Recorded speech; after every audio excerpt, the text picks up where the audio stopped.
Lesson 13. Helen Keller.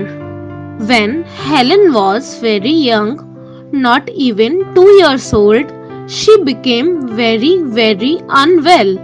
She was so pale that she almost died. By God's grace, she lived, but she lost her hearing and her sight. She became deaf and blind. When Helen got out of her sick bed and was feeling well again, she found she couldn't do many things. Her recovery had taken a long time. As she began moving around, she was bumping into things and tripping on things. Her mother and father couldn't tell her where to walk or play because she couldn't hear them, and they couldn't show her because she couldn't see them. Helen wanted to do things, but it was not possible. So she would get very angry and distressed and would fight with and hit people.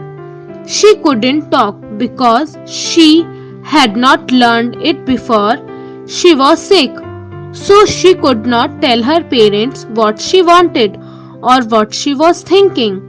Her parents tried to teach her things, but Helen was not able to learn anything.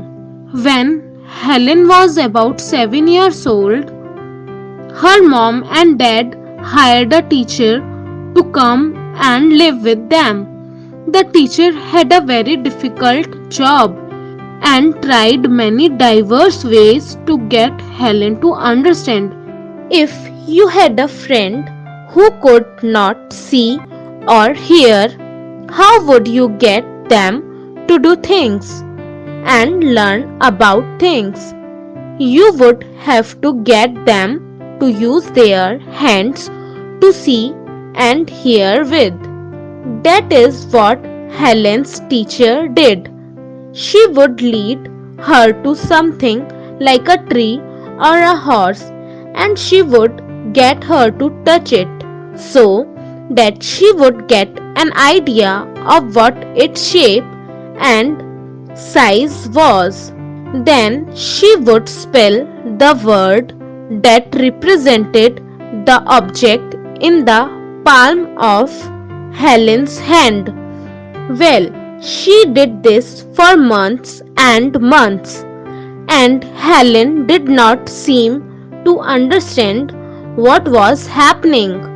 Although she loved going out for walks with her teacher and touching the leaves and flowers and buildings and animals, and she was feeling much more contented and happy. Then one day Helen's teacher was trying to teach her how to spell water, but she was not having much luck with it.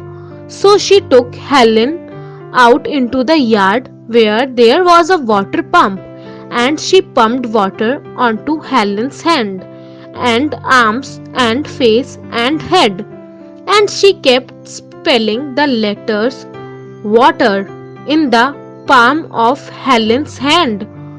All of a sudden, just like a miracle, Helen realized that the letters being made on her hand meant the stuff that was being washed over her arms and face.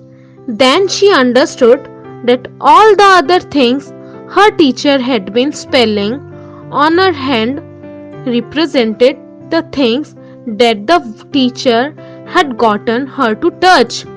From that time on, Helen learned very fast.